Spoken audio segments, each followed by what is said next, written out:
नमस्कार, आप देख रहे हैं सुलगते सवाल। मैं हूं आपके साथ प्रीति रघुनंदन। शुरुआत बड़ी खबर के साथ। पाकिस्तान चीन के बाद अब बिहार चुनाव में नक्सलवाद भी अब बड़ा मुद्दा बनता जा रहा है। योगी आदित्यनाथ ने नक्सलवाद के मुद्दे पर आरजेडी पर बड़ा हमला बोला और दावा किया कि आरजेडी ने बिहार में नक्सलवाद को बढ़ावा दिया। योगी आदित्यनाथ ने कहा कि एक बार फिर बिहार में नक्सलवाद को फैलाने की कोशिश की जा रही है। और भाइयों बहनों, चलो पशुओं के चारे कोई चट कर जाए तो उन लोगों से क्या उम्मीद करते हैं।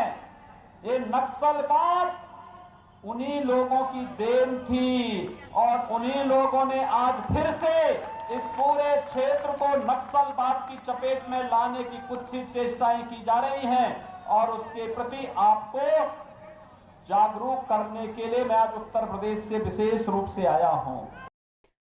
योगी आदित्यनाथ के नक्सलवाद पर लगाए आरोपों पर आरजेडी ने पलटवार किया। आरजेडी ने बीजेपी पर बिहार में दंगा फैलाने की कोशिश करने का आरोप लगाया। बीजेपी नेता मृत्युंजय तिवारी ने आरोप लगाया कि बीजेपी बिहार में माहौल खराब करके लोगों को बांटने की कोशिश कर रही है। मृत्युंजय जी, पहले शाहनवाज हुसैन, अब योगी आदित्यनाथ ने कहा है कि नक्सलवाद की तरफ ले जाने की कोशिश हो रही है। तेजस्वी यादव पर सीधा आरोप लगाया कि इस तरह के लोगों के साथ हैं।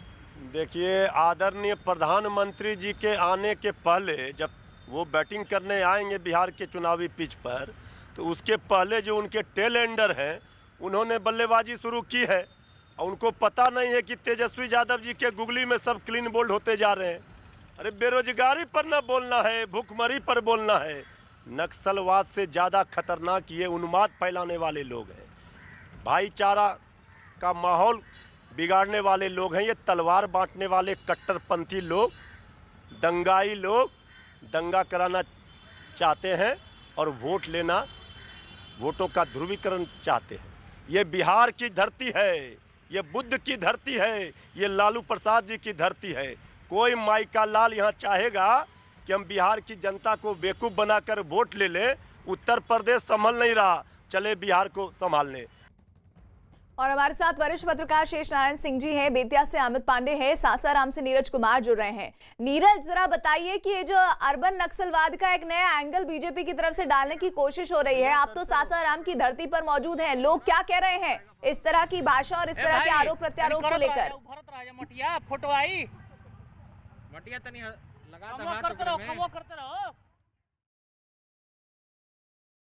चलिए, लग रहा है नीरज तक आवाज नहीं पहुंच पा रही है। अमित, यही सवाल मेरा आपसे भी है।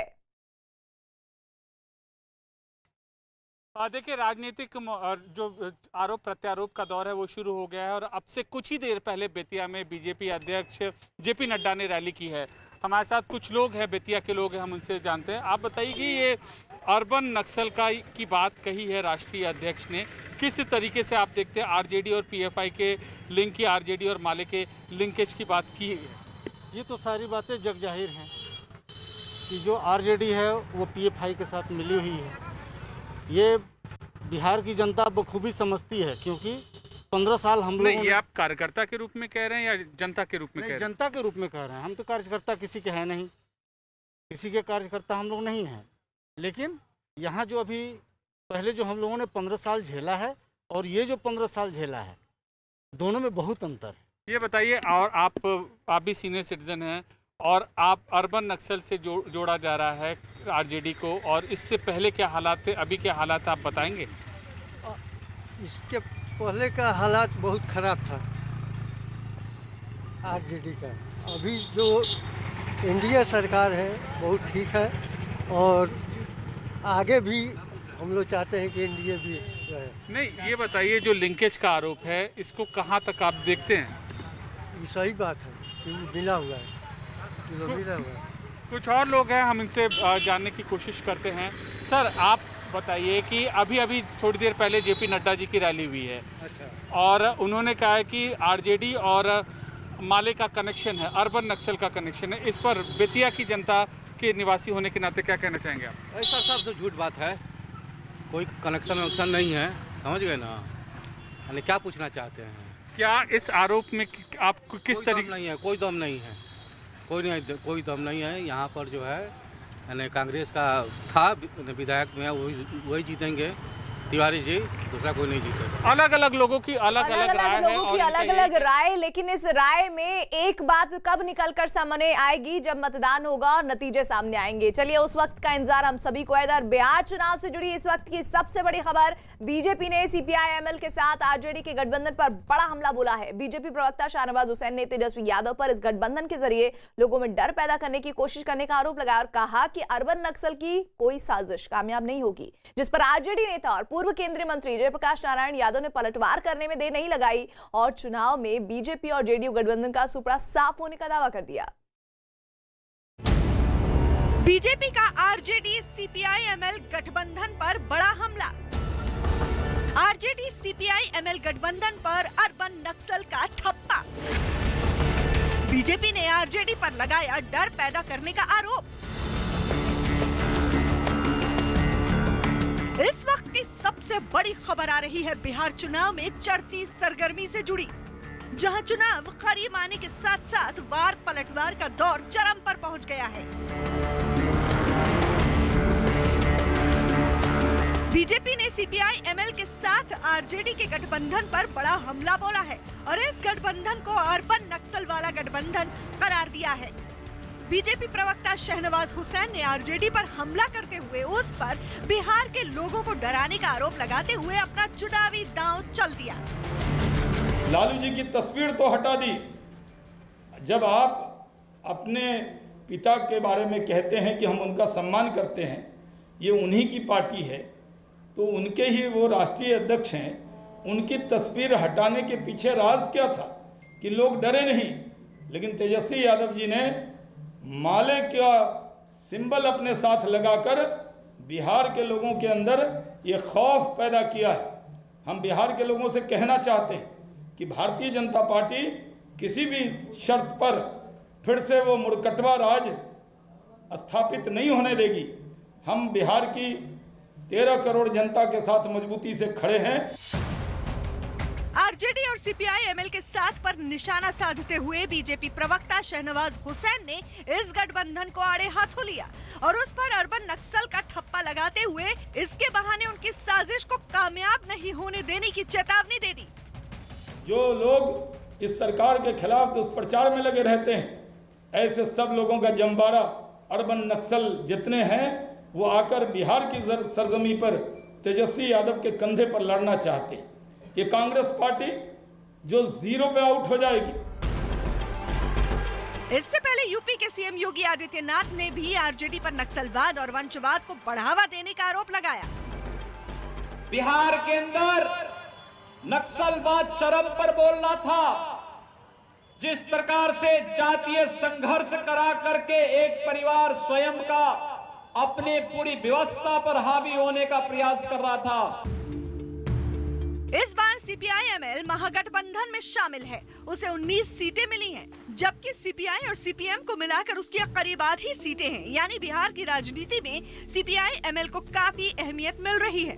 लिहाजा बीजेपी के ताबड़तोड़ वार पर सीपीआई-एमएल से हाथ मिला चुकी आरजेडी ने पलटवार करने में देर नहीं लगाई और दावा किया कि इस बार बिहार में सत्ता परिवर्तन की लहर चलेगी। जनता सब जानती है, जनता सब पहचानती है और जनता जो है पहचान गई है। इस बार इन लोगों का जो है एक नहीं चलेगा। इन लोगों को लोहे के चने चबा दिया जाएगा और इन लोगों को जो है कि बिहार से इनका आता पता खाता नहीं खुलेगा। इन लोग बैक टू पवेलियन होंगे। विपक्ष चाहे जितने भी दावे कर रहे हैं, लेकिन बीजेपी और जेडीयू गठबंधन ने अपना चुनाव प्रचार अभियान तेज कर लिया है। इस टीम से जुड़े लोगों के मुताबिक पीएम मोदी भी जल्द ही इस चुनाव प्रचार में उतरेंगे। सीएम नीतीश कुमार के साथ 12 रैलियों को वो पूरे बिहार में संबोधित भी करेंगे। बिहार में प्रधानमंत्री नरेंद्र मोदी की रैली 23 अक्टूबर को सासाराम, गया और भागलपुर में होगी। 28 अक्टूबर को दरभंगा, मुजफ्फरपुर और पटना में होगी। 1 नवंबर को छपरा, पूर्वी चंपारण और तीसरी रैली समस्तीपुर में होगी। 3 नवंबर को पश्चिम चंपारण, सहरसा, अररिया के फारबिसगंज में उनकी रैली होगी।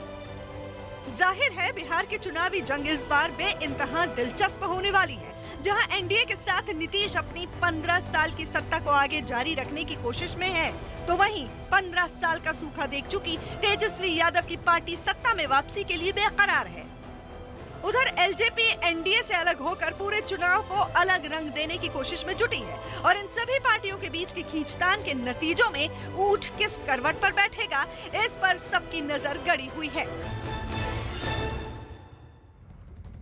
और सीधे रुक करेंगे, हमारे साथ हमारे सहयोगी बने हुए हैं नीरज। नीरज, जरा ये बताइए कि हर बार चुनावों में बात की जाती है कि लोकल मुद्दे बहुत बड़े बड़े हैं, उन पर बात होनी चाहिए, लेकिन ये चीन, पाकिस्तान, अर्बन नक्सलवाद आ जाता है। लोगों तक इस बात की समझ है कि ये मुद्दे कितने महत्वपूर्ण उनके लिए है, या फिर वो ये जानते हैं कि ये सिर्फ कहने के लिए हो रहे हैं, बयानबाजियों के लिए है? इस पर मैं आपसे आगे बात करूंगी, लेकिन इस बीच लगातार ये सवाल बना हुआ है कि क्या वाकई में ये असल मुद्दे हैं या फिर इन मुद्दों के जरिए बिहार की जनता को साधा जा रहा है? शेष नारायण सिंह जी। नहीं, इन मुद्दों, देखिए ऐसा है कि एंटी इनकम्बेंसी मैंने आपसे जैसे अर्ज किया कि चुनाव पहले जेडीयू का होता था, अब ये बीजेपी का इलेक्शन। बीजेपी के आप देख रहे हैं राजनाथ सिंह, योगी आदित्यनाथ, जेपी नड्डा, धर्मेंद्र प्रधान, रविशंकर प्रसाद, सारे नेशनल लीडर्स वहां पे इस वक्त बैठे और जेडीयू के तरफ से कहीं कोई बात ही नहीं हो रही। तो ये लड़ाई उन्हीं की है और उन्हीं को लड़ना है। और उनको ये भी नीतीश कुमार को ने भी ऐसा पासा फेंका है कि आप एलजेपी वाले जो चिराग बाबू हैं वो कह रहे हैं कि हम तो बीजेपी वाले हम साथ हैं, तो उसमें इनको ये साबित करना है कि नहीं भैया, नीतीश कुमार ही हमारे आदमी हैं, एलजेपी के चिराग पासवान हमारे आदमी नहीं है। तो ये शुद्ध रूप से चुनाव नरेंद्र मोदी की छवि को इनका, राजनाथ सिंह का भाषण आपने देखा, बहुत ही सिस्टमेटिक तरीके से उन्होंने कहा कि भाई मोदी जी के राज में राजीव गांधी के समय में जो बात हुई थी उसको उन्होंने स्वीकार किया था और उसको उन्होंने इलेबोरेट किया भी। जनधन खाता वगैरह की बात की, उज्ज्वला की बात हो ही रही है, धर्मेंद्र प्रधान पहुंचे हुए हैं, घर घर में पहुंचा है। तो वो सारे मुद्दे जो उत्तर प्रदेश में मुद्दे थे जिनकी वजह से नरेंद्र मोदी पॉपुलर थे, प्रधानमंत्री हाउसिंग तो वहां उतना जोरदार नहीं है लेकिन यूपी में तो थी, लेकिन ये वाला जो मामला है, बिजली वाला, उज्ज्वला वाला, ये सारे फैक्टर्स को लाएंगे क्योंकि उनके पास अब जैसे डेरी आंसू से बनारस चलिए, सड़क पे 20 जगह एक्सीडेंट होंगे क्योंकि वहां अवैध उत्खनन खुदाई बालू की हो रही है। सोन नदी पे सोन की बालू रेत जो है बड़ी महत्वपूर्ण होती है। तो वो सारी चीजें नीतीश कुमार के खाते में लिखी हुई है और वो जो है कह रहे हैं ये सबको खत्म करके विकास चलाएंगे आरजेडी वाले। तो अब उसमें नक्सल वाला मुद्दा भी उठेगा, पाकिस्तान में उठेगा, चीन उठेगा और नरेंद्र मोदी की छवि भी उठेगी। और इनके पास केवल नरेंद्र मोदी की छवि और बीजेपी की जो भी गुडविल है बिहार में, अपर कास्ट में, हर जगह। एक बात और ध्यान रखने की, नरेंद्र मोदी आज के तारीख में ओबीसी, वहां पे एक संभावना ये भी है कि अगड़ा पिछड़ा होने लगेगा, ओबीसी जातियां लालू की तरफ जाएंगी, नहीं, क्योंकि नरेंद्र मोदी की हमने कई चुनावों में देखा है ओबीसी उनके साथ जुड़ता है क्योंकि वो उनको ओबीसी का बड़ा नेता मानता है। कि सारे फैक्टर अभी घालमेल है, अभी नरेंद्र मोदी के भाषण के बाद तस्वीर साफ होना शुरू हो जाएगी। बिल्कुल, और इस पर मैं बात करूंगी कि इस बार का चुनाव अभी तक के बिहार के हुए चुनाव से किस तरह अलग है, उस पर आगे मैं आपसे जुड़ूंगी। लेकिन इससे पहले बिहार के जमुई की रैली में योगी आदित्यनाथ ने पाकिस्तान का मुद्दा छेड़ा। योगी आदित्यनाथ ने दावा किया कि दो ही लोग पाकिस्तान की तारीफ करते हैं, एक राहुल गांधी और दूसरे एमआईएम अध्यक्ष असदुद्दीन ओवैसी। योगी आदित्यनाथ ने राहुल और ओवैसी पर हमला करते हुए कहा कि दोनों लोगों को देश हित से कोई मतलब नहीं और वो सिर्फ अपना हित चाहते हैं। जाइए आराम से, पूरा कश्मीर घूम करके आ जाइए। अगर कहीं पाकिस्तान परस्त आतंकवादी कहीं भी आपको टेढ़ी नजरों से देखेगा तो भारत के जवानों की गोली उसकी आंखों को बेचते हुए पार कर देगी। अब वो दुस्साहस नहीं कर सकता है क्योंकि अब तो पाकिस्तान के प्रधानमंत्री इमरान खान भी भयभीत हैं। उन्हें लगता है कि अगर भारत के अंदर कुछ भी करेंगे तो भारत के बहादुर जवान पाकिस्तान के अंदर घुस करके कोई नया सर्जिकल स्ट्राइक को अंजाम दे देंगे। अब पाकिस्तान भी कुछ नहीं कर सकता क्योंकि भारत अब मजबूती के साथ वैश्विक पटल पर अपनी एक नई पहचान प्रधानमंत्री मोदी जी के नेतृत्व में बना चुका है। आपने देखा होगा पाकिस्तान, बांग्लादेश, अफगानिस्तान के जितने भी हिंदू थे, सिख थे, बौद्ध थे, जैन थे, इन सबको जो वहां पे प्रताड़ित था, पीड़ित था, गृह मंत्री अमित शाह जी ने कहा कि अगर आप पीड़ित और प्रताड़ित हैं, भारत में शरण लिया है, हम इन्हें भारत की नागरिकता भी देंगे। नागरिकता संशोधन कानून ला करके उन्हें भारत की नागरिकता देने का कार्य किया, तो भी पीड़ा किसको होती है? और पाकिस्तान के मुद्दे पर बीजेपी के हमलों के से बौखलाई भी है कांग्रेस और उसने पलटवार किया है। कांग्रेस नेता रणदीप सुरजेवाला ने बीजेपी नेता के बयानों को मुद्दों से भटकाने की कोशिश बता दिया है। रणदीप जी, योगी आदित्यनाथ आए, उसके बाद जगत प्रकाश नड्डा आए, पाकिस्तान की बात उन्होंने कही, शशि थरूर की बात कही। धर्मेंद्र प्रधान ने अभी कहा इंटरव्यू में कि कांग्रेस पाकिस्तान को सर चढ़ाती है। सच्चाई है आदरणीय मित्र, पिछले चुनाव में भी याद करिए अमित शाह जी ने कहा था कि अगर नीतीश बाबू मुख्यमंत्री बने तो पाकिस्तान में पटाखे फूटेंगे। तो पूछिए ना, अब तो नीतीश बाबू उनकी गोदी में बैठे हैं, पटाखे फूटे पाकिस्तान में। हिंदुस्तान पाकिस्तान, शमशान रमज़ान, हिंदू मुसलमान, अरे बिहार के लिए क्या है ये बताइए। 4.5 लाख नौकरियां खाली पड़ी हैं, क्यों नहीं बताते जेपी नड्डा साहब? क्यों नहीं बताते जेपी नड्डा साहब के बलिया में उत्तर प्रदेश में जिस प्रकार से भाजपा के नेता लोगों को दिन दहाड़े मार रहे हैं, उनको भाजपा से निकालते नहीं? हाथरस की बेटियों को न्याय कब मिलेगा? और बिहार बीजेपी के अध्यक्ष संजय जायसवाल ने भी राहुल गांधी पर वार करते हुए दावा किया कि राहुल गांधी हमेशा देश विरोधी बातें करते हैं। उन्होंने दावा किया कि राहुल के बयानों से देश विरोधी ताकतों को बढ़ावा मिलता है।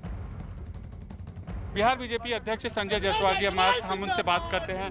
सर, पीएफआई के संबंध की संपर्क की बात सामने आ रही है, राहुल गांधी उनके परिवार वालों से जिंदाबाद। राहुल जी केवल आतंकियों से, केवल इस तरह से जो देश विरोधी ताकतें हैं उनके फंडर्स से, उनके द्वारा किस तरह से राष्ट्र विरोधी एक्टिविटी हो, उन्हीं से मिलने की उनकी दिलचस्पी रहती है। मैं हमेशा बोलता हूं कि इनका फिर से वही कार्य है जो अंग्रेज़ों ने किया था कि आईएनसी का नाम इटालियन नेशनल कांग्रेस होना चाहिए, और बांटो और राज करो की पॉलिसी जो अंग्रेज़ों ने चलाई थी आज की कांग्रेस चला रही है। पाकिस्तान का फैक्टर किस हद तक बिहार चुनाव में अब आपकी? ये कोई फैक्टर नहीं है। बिहार में केवल एक फैक्टर है, विकास, विकास और विकास। 15 वर्षों में जो विकास हुआ है, 6 वर्षों में जो माननीय मोदी जी ने गरीब के झोपड़ी को रोशन करने का काम किया है, केवल वही फैक्टर है, दूसरा कोई फैक्टर नहीं। और बिहार चुनाव में उठे पाकिस्तान और कश्मीर के मुद्दे पर जेडीयू नेता केसी त्यागी ने कहा कि जब भी चुनाव हो तो हर मुद्दे पर बात होनी चाहिए। केसी त्यागी ने कहा है कि राष्ट्रीय स्तर और राष्ट्रीय सुरक्षा के मुद्दे पर बात होना तो जरूरी है। बिहार चुनाव को लेकर जो सरगर्मियां तेज़ हो गई हैं, इस पर बात करने के लिए हमारे साथ जेडीयू के केसी त्यागी जी हैं। त्यागी जी, अब तेजस्वी यादव ने आरजेडी की तरफ से खुली चुनौती दी है कि मुख्यमंत्री आकर उनसे डिबेट करें और जो इतने सालों का उनका राज रहा है उस पर बहस करें। नीतीश कुमार जी के नेतृत्व में उनके पिताश्री लालू प्रसाद जी चुनाव में पराजित हो चुके हैं। नीतीश कुमार के नेतृत्व में ही उनकी माताश्री राबड़ी देवी भी पराजित हो चुकी हैं, और इस बार उनके और उनके भाई के पराजित होने का वक्त है। हम बहस में भी जीतते हैं और वोटों में भी जीतते हैं। लेकिन उनकी भीड़ काफ़ी उनकी सभाओं में आ रही है, क्या ये एक डायरेक्शन दे रहा है कि वोटर किस तरफ जा रहा है? आरजेडी मुख्य विपक्षी दल है, उनके पिताश्री माताश्री मैदान में नहीं हैं, और जो क्राउड आरजेडी का है उनकी सभाओं में उपस्थित रहता है। ये जो अभी चुनाव प्रचार चल रहे हैं उसमें देखा जा रहा है कि पाकिस्तान और कश्मीर का मुद्दा, इसको भी पेश किया जा रहा है। क्या आपको लगता है कि इस तरह के मुद्दे असेंबली इलेक्शन में होने चाहिए? नहीं, चुनाव चाहे लोकसभा का हो या विधानसभा का, वो प्रदेश की और राष्ट्र की राजनीति से जुड़ा हुआ होता है। लिहाजा प्रदेश के साथ साथ राष्ट्रीय स्तर के, राष्ट्रीय सुरक्षा के सवालों पर भी अगर बहस होती है तो कोई बुरी बात है। और पाकिस्तान के साथ साथ बिहार चुनाव में अब चीन की भी एंट्री हो गई है। रक्षा मंत्री राजनाथ सिंह ने बिहार चुनाव में भागलपुर में पहली रैली की, जिसमें उन्होंने गलवान घाटी में चीन से हुई झड़प का जिक्र किया। राजनाथ सिंह ने कहा कि बिहार के सपूतों ने गलवान घाटी में बलिदान दिया है। उन्होंने दावा किया कि चाहे कुछ भी हो, भारत अपनी जमीन का 1 इंच भी जाने नहीं देगा। गलवान घाटी में भारत चीन सीमा पर जो कुछ भी हुआ है उससे भी आप परिचित हैं, लेकिन सचमुच वहां से लेकर यहां तक जो लोग खड़े हैं सभी भारत माता के प्रेमी हैं, भारत की धरती के प्रेमी हैं। जब यह कथन चल रहा था, चीन ने भारत की सीमा में प्रवेश करने की कोशिश की। कौन सी वह रेजिमेंट थी? वह बिहार रेजिमेंट के जवानों ने, बहनों भाइयों, अपना बलिदान देकर इस भारत की धरती की आन बान शान को बचाया। और मैं भारत का रक्षा मंत्री होने के नाते आप सबको यकीन दिलाकर जाना चाहता हूं बहनों भाइयों, अपने प्रधानमंत्री नरेंद्र भाई मोदी, उनकी तरफ से यकीन दिलाकर जाना चाहता हूं बहनों भाइयों, चाहे कोई कुछ भी कह ले, अपनी भारत की 1 इंच भूमि को भी हम किसी भी सूरत में जाने नहीं देंगे, आपको भरोसा दे। और इस वक्त की बड़ी खबर बिहार से, जहां की चुनावी रैली में बीजेपी अध्यक्ष जेपी नड्डा ने तेजस्वी पर बड़ा हमला बोला है। जेपी नड्डा ने लालू प्रसाद यादव के राज की याद दिलाते हुए तंज कसा कि अब तेजस्वी अपनी रैलियों में अपने पिताजी का नाम लेने से हिचक रहे हैं। नड्डा ने कहा कि पीएम मोदी की वजह से लोगों को जातिवाद की बजाय विकासवाद की राजनीति करनी पड़ रही है। बीजेपी अध्यक्ष जेपी नड्डा का तेजस्वी पर हमला। आरजेडी के पोस्टर से लालू के गायब होने पर तंज। लालू राज को भुलाने की कोशिश में तेजस्वी। बीजेपी ने आरजेडी को लालू परिवार की पार्टी बताया। बिहार में पहले दौर की वोटिंग में सिर्फ 1 हफ्ता बचा है और इसके लिए बयानबाजी की जंग तेज हो गई है। एनडीए की तरफ से बीजेपी ने ताबड़तोड़ रैलियों में अपनी ताकत झोंक दी है। खुद बीजेपी अध्यक्ष जेपी नड्डा ने महागठबंधन और उसके नेता तेजस्वी यादव के खिलाफ मोर्चा खोल दिया है। आज तेजस्वी के पोस्टर पर लालू का चेहरा नहीं है। मोदी जी की राजनीति ने लोगों को इतना जागरूक बना दिया है कि बेटे को बाप का तस्वीर भी हटानी पड़ गई है। ये बात समझने की बात समझनी। यानी राजनीति की जागृति ने इतना फर्क ला दिया कि तेजस्वी को मालूम है कि लालू जी की तस्वीर आएगी तो बिहार का लालटेन युग याद आएगा, और जब जगत प्रकाश जी भाषण देंगे और मोदी जी की तस्वीर होगी तो एलईडी युग याद आएगा। इस बात का आंसर हमको समझना चाहिए, ये हमको समझना। लेकिन तेजस्वी यादव भी नीतीश कुमार के साथ सरकार बनाने वाली बीजेपी पर पलटवार करने में कोई कमी नहीं छोड़ रहे हैं। तेजस्वी लगातार लोगों को याद दिला रहे हैं कि नीतीश ने पिछला चुनाव आरजेडी के साथ लड़ा था, लेकिन बीच में वोटरों को धोखा देकर बीजेपी से हाथ मिला लिया। 8 साल में 4 सरकार, ना कोई नीति, ना कोई विचारधारा, ना कुछ सुधार, बार बार पलटी मारते रहे। स्थिर सरकार चाहिए बिहार को विकास। तेजस्वी भी धुआंधार रैलियां करने में जुटे हैं, लेकिन बीजेपी उन्हें घेरने का कोई मौका नहीं छोड़ रही। बीजेपी अध्यक्ष जेपी नड्डा ने तंज कसा कि लालू यादव की पार्टी पहले केवल जातिवाद की बात करती थी, लेकिन अब उसे विकास और काम के मुद्दे पर बोलना पड़ रहा है। 2014 के पहले लोग अपने भाषण में हम फलाने जाति के बा, हम अगड़ा बा, हम पिछड़ा बा, हम ई बानी, हम ऊ बानी, हम गंगा के ऊ पार, हम गंगा के ई पार, हमारा जाति के वोट इतना बा। यानी जाति के आधार पर, वर्ग के आधार पर, इलाके के आधार पर हम वोट मांगते थे। लेकिन 2014 में नरेंद्र मोदी जी ने भारत की राजनीति का चाल, चरित्र, संस्कृति बदल डाली।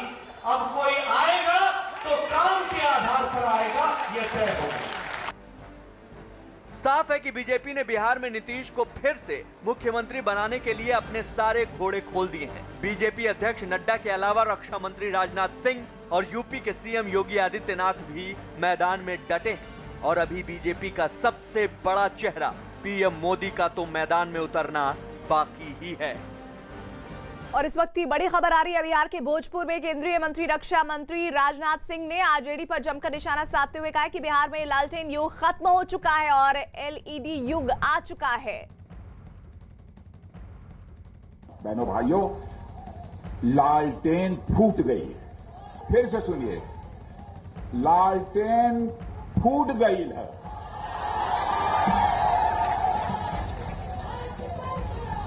अरे सुना था, हमरो सुना, लालटेन फूट गई है। अब तेल बह गई, अब न पंजा का चली और न उनका कोई खेल चली।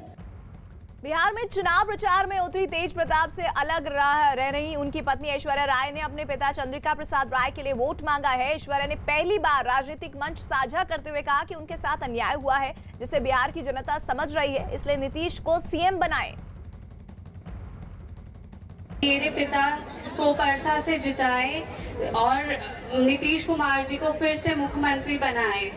मैं कुछ दिनों में आपके बीच आऊंगी और आपसे उम्मीद है कि तीर छाप पर ही बटन दबाए। परसा की मान सम्मान का बात है। तेजस्वी यादव ने एक बार फिर सीएम नीतीश कुमार पर जमकर हमला बोला। तेजस्वी ने आरोप लगाया कि नीतीश कुमार के राज में लोग बेरोजगारी से जूझ रहे हैं और इस बार बिहार में परिवर्तन होगा। इसके साथ ही तेजस्वी ने विज्ञापन पर खर्च के मुद्दे पर भी नीतीश कुमार को घेरा। तेजस्वी यादव इस वक्त हमारे साथ हैं। तेजस्वी जी बहुत भीड़ है, वोट में तब्दील होगा। जनता ने मन बना लिया है, परिवर्तन होगा, बदलाव होगा। नीतीश जी कह रहे पैसा कहाँ आएगा नौकरी के लिए? अरे हमने बोल दिया 30,000 करोड़ का घोटाला किया है नीतीश कुमार जी ने। सृजन घोटाला से लेकर के कितना घोटाला, 30,000 करोड़ का घोटाला। अपने विज्ञापन में 500 करोड़ रुपया खर्च कराते हैं। ये तो बजट में ऑलरेडी प्रावधान है। सरकारी नौकरियां रिक्त पड़ी है, खाली पड़ी है, नॉन प्लान बजट में ऑलरेडी। तो आप नौकरी दे देंगे 10 लाख जब आएंगे? सब पहला क्या बोल? अच्छा, आपने कहा कि शादी की उसके बाद हनीमून पे चले गए तो तलाक। साल में 4 सरकार, ना कोई नीति, ना कोई विचारधारा, ना कुछ सिद्धांत, बार बार पलटी मारते रहे। स्थिर सरकार चाहिए बिहार को विकास। अंतिम सवाल करूंगा, बीजेपी ने पाकिस्तान की एंट्री की है, सफल होंगे? पिछले बार सफल नहीं हुए। बेरोजगारी मुद्दा होगा। बीजेपी के पाकिस्तान के सवाल पे जब तेजस्वी यादव ने कहा कि मुद्दा बेरोजगारी का होगा, हमसे एक्सक्लूसिव बातचीत कर रहे थे नोखा में रैली के बाद, और लगातार जो नीतीश कुमार बार बार ये कह रहे हैं कि पैसे कहाँ लाएंगे, उसका जवाब उन्होंने यही दिया कि जो घोटाले हुए हैं उस पैसे का क्या। और इस वक्त की बड़ी खबर बिहार चुनाव से जुड़ी हुई। बिहार चुनाव प्रचार के दौरान नेताओं को कई जगहों पर जनता के गुस्से का सामना भी करना पड़ रहा है। हाल ही में औरंगाबाद में एक जनसभा के दौरान तेजस्वी यादव पर किसी ने चप्पल फेंक दी। आरजेडी नेता और पूर्व उप मुख्यमंत्री तेजस्वी यादव पर चप्पल फेंकने की घटना सामने आने के बाद नेताओं की सुरक्षा को लेकर सवाल खड़े होने लगे हैं। इस बार बिहार विधानसभा चुनाव में आरजेडी प्रमुख लालू प्रसाद यादव के जेल में होने से पार्टी के चुनाव प्रचार का जिम्मा तेजस्वी यादव पर है। भ्रष्टाचार के मामले में सजा होने पर लालू यादव 2017 से ही जेल में है।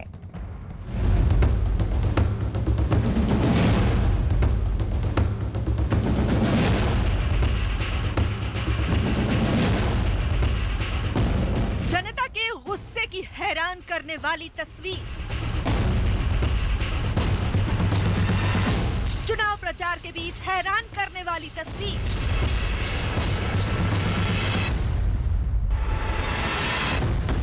मंच पर तेजस्वी यादव पर फेंकी चप्पल।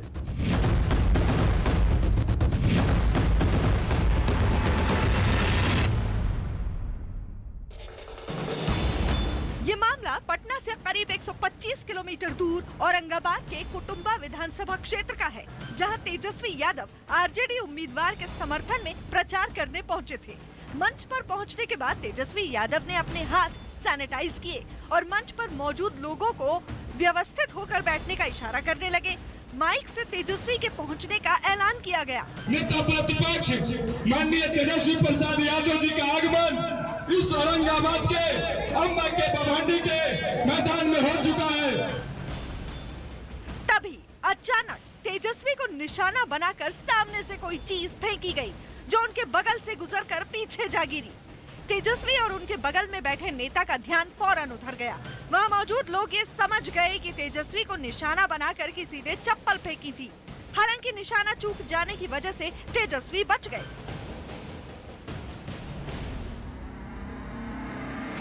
लेकिन इसके बाद हमलावर ने तेजस्वी को संभलने का मौका नहीं दिया। तेजस्वी और मंच पर मौजूद नेता ऐसे खतरे को भांपकर चौकन्ना होने ही वाले थे कि हमलावर ने दूसरी चप्पल फेंकी।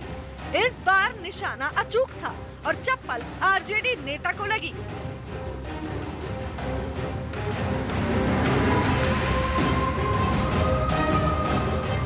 घटना के बाद तेजस्वी और मंच पर मौजूद नेताओं ने संयम से काम लिया। तेजस्वी ने इस घटना का जिक्र अपने भाषण में भी नहीं किया। तेजस्वी के निशाने पर नीतीश कुमार रहे। 15 साल कम होता है क्या, बताइएगा? बोलते हैं कि लालटेन का युग गया, तो हम तो बोलते हैं कि तीरों का युग गया, अब तो मिसाइल का युग आ गया। इससे पहले तेजस्वी की एक और सभा मखदूमपुर इलाके में हुई, जहां उन्हें देखने सुनने के लिए भारी भीड़ उमड़ी। हालांकि कोरोना के खतरे के बावजूद भीड़ इससे बेपरवाह नजर आई और लोगों ने न तो सोशल डिस्टेंसिंग का पालन किया और न ही मास्क लगाने का ही ध्यान रखा। तेजस्वी भी अपनी सभा में लोगों की भीड़ देखकर गदगद नजर आए। और बिहार चुनाव से जुड़ा हर अपडेट, हर खबर देखिए news18india.com पर। बिहार में विधानसभा चुनाव से पहले दौर का प्रचार 5 दिन बाद खत्म हो जाएगा। पूरे देश की दिलचस्पी इस जानने में है कि बिहार में इस बार चुनावी मुद्दे कौन कौन से हैं। चुनाव प्रचार में चल रहे भाषण देखें तो 15 साल बनाम 15 साल की जुगलबंदी चल रही है।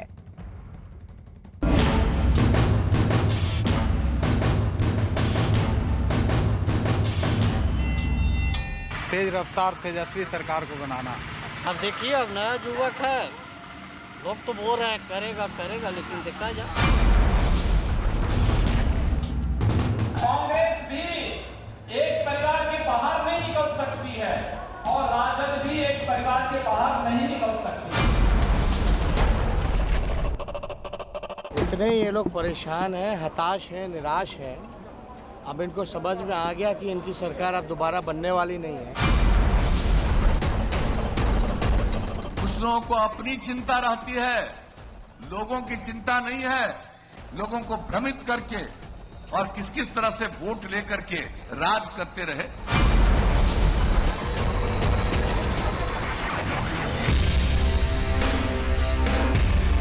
बिहार में वोट डालने की तारीख जैसे जैसे करीब आती जा रही है, चुनाव प्रचार की रफ्तार भी बढ़ती जा रही है। नेता से लेकर अभिनेता तक इस चुनावी दंगल में प्रचार अभियान की कमान संभाले हुए हैं। हर पार्टी अपने स्टार प्रचारकों की ताकत से वोटरों को लुभाने की कोशिश कर रही है।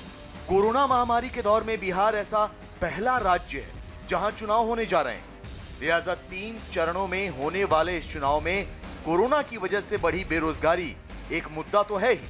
इसके अलावा मौजूदा सरकार का कामकाज और पिछली सरकारों का इतिहास भी चुनावी चर्चा का हिस्सा बना हुआ है। तेजस्वी यादव को तो मालूम ही नहीं है कि आरजेडी तो हाईजैक हो गई। हाईजैक 19 सीटें तो माले ने ले ली, 10 सीटें अपने साथियों को दिला दी और 12 सीटें तो आरजेडी ने अपने मर्जी से कैंडिडेट बदल करके अपने लोगों को डाल दिया है। क्या हाल था, कैसा हाल चलता था बिहार का, ये किसको मालूम नहीं है। हर तरह से जो बिहार का बुरा हाल था और इसके बारे में भी जो आंकड़े प्रकाशित किए जाते हैं, अब जान लीजिए, बिहार का विकास दर देश के अन्य विकसित राज्यों की तुलना से भी ज्यादा, विकास दर 12.8% हो गया सालाना। 243 सीटों के लिए घमासान जारी है और नतीजों से पहले कोई भी दल किसी भी तरह की कोर कसर छोड़ने के मूड में नहीं है। तो शायद यही वजह है कि एनडीए की ओर से बीजेपी ने योगी आदित्यनाथ से लेकर पार्टी अध्यक्ष जेपी नड्डा तक को चुनाव प्रचार में उतार दिया है। यूपी के सीएम योगी आदित्यनाथ तो बिहार में ताबड़तोड़ रैलियां कर रहे हैं, जिसमें न सिर्फ बिहार सरकार के कामकाज बल्कि पाकिस्तान, धारा 370, राम मंदिर और चीन का मुद्दा उछालकर वोट एनडीए के पक्ष में मांग रहे हैं। गरीबों का राशन तो खाए, यहाँ पर तो गाय भैंस का चारा भी खा गए थे। हमने बिना भेदभाव के विकास भी कराया है और जो हमारा वायदा था, कश्मीर में आतंकवाद को पाकिस्तान, प्रस्त आतंकवाद को पाकिस्तान के अंदर घुस करके भी मारेंगे। बिहार की जनता से किया गया वायदा, मर्यादा पुरुषोत्तम भगवान श्री राम के भव्य मंदिर के निर्माण को भी बनाएंगे। और इस वक्त की बड़ी